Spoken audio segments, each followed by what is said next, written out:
एपिडर्माइडल layer main चीज जगह होती है जो एक गद्दे की तरह बनी हुई है जिसके ऊपर टेस्टिस आपके टिके हुए हैं।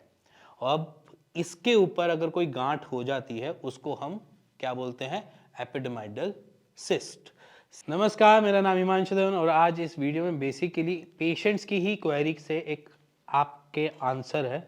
क्वेश्चन उनका रहता है कि मेरे अंडकोश के थैली के बाहर मेरे को मोटा मोटा गूगल टी टाइप कुछ फील होता रहता है, वो क्या दिक्कत है? उस पर अभी तक मेरे को कोई दर्द नहीं महसूस हुआ, बट कुछ पेशेंट्स में उनमें दर्द होता है। तो आज हम बात करने जा रहे हैं एपिडर्माइडल सिस्ट के बारे में। तो सबसे पहले समझो कि एपिडर्माइडल सिस्ट होती कहाँ पर है।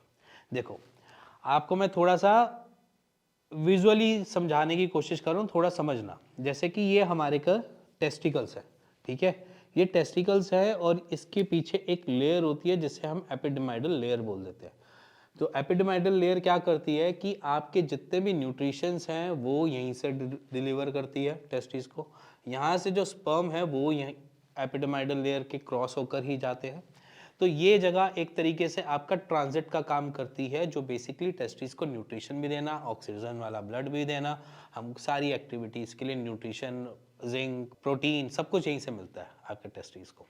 और यहीं से वापस आते हैं, जैसे कि स्पर्म आ गया, ठीक है, यहीं से आपके स्पर्मेटिकोड भी जुड़ी हुई होती है, यहीं से आपका वेन्स भी जुड़ी हुई हैं, यहीं से सारी चीज़ें जुड़ी हुई रहती हैं, टेस्टिस से सीधी ज्वाइन नहीं होती।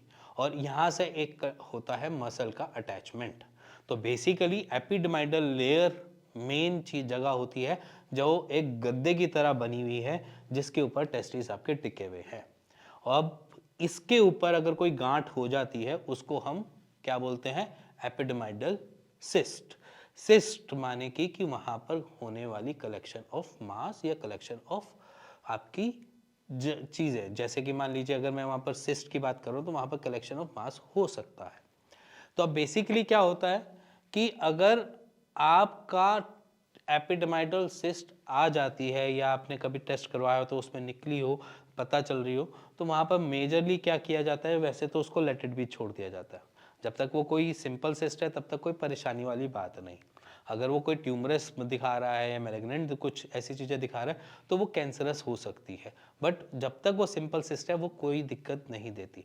अब उसमें क्या होता है कि उस मोमेंट पे कोई चीज़ हमें ऐसा महसूस नहीं हो रही थी, बस टच करने पे, फील करने पे हमें वो जगह थोड़ी सी उभरी हुई लग रही है, थोड़ी सी वहाँ पर कोई ऐसा लग रहा है कि थोड़ा सा मांस इकट्ठा सा लग रहा है, ऐसे आपको फील होता है।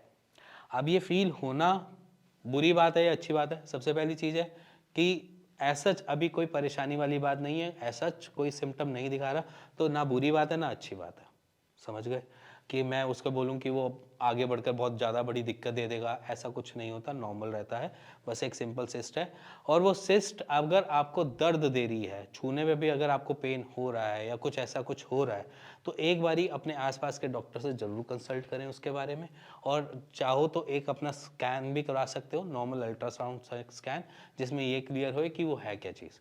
अगर वो क्लियर हो जाता है, वो सिंपल सिस्ट निकलते हैं, तो आपको पेन नहीं हो रहा है तो कोई दिक्कत नहीं। अगर वो आपके स्पर्म काउंट थोड़े बहुत लो कर रहा है, क्योंकि सिस्ट एक ऐसी जगह पे हो गई हो जहाँ पर हमारा स्पर्मेटिकोड हैम्पर हो रही हो, या हमारे जो बेसिकली ट्यूब्स जो बनी हुई होती है जिसके अंदर स्पर्म चलता है वो कहीं हैम्पर हो रहा हो, तो स्पर्म काउंट लो अगर कर रहा हो तो उसका नॉर्मल ट्रीटमेंट हो जाता है। चाहे आप होम्योपैथ से ले लो, चाहे आप किसी आयुर्वेद से ले लो, वो सिंपल सिस्ट आपकी सिस्ट खत्म हो जाती है। इसके लिए आपको सर्जरी की रिक्वायरमेंट नहीं पड़ती है। तो सिंपली अगर आपको सिस्ट महसूस हो रही है तो स्कैन करा लो। अगर कोई और ट्रबल से सिस्ट निकली है, मतलब कि स्पर्म काउंट लो हो रहा था तब आपको सिस्ट डिटेक्ट हुई है बाद में, तो उसका ट्रीटमेंट ले लो, सिंपल सी चीज़। और इसका ट्रीटमेंट अवेलेबल भी है आपके, चाहे होम्योपैथ में भी और आयुर्वेद में भी। इसी के साथ अगर आपको कुछ जानना है, समझना है, तो नीचे दिए हुए नंबर पर हमें कॉल कर सकते हैं, मेरी टीम से बात कर सकते हैं, उसका एक राइट सोल्यूशन ले सकते हैं।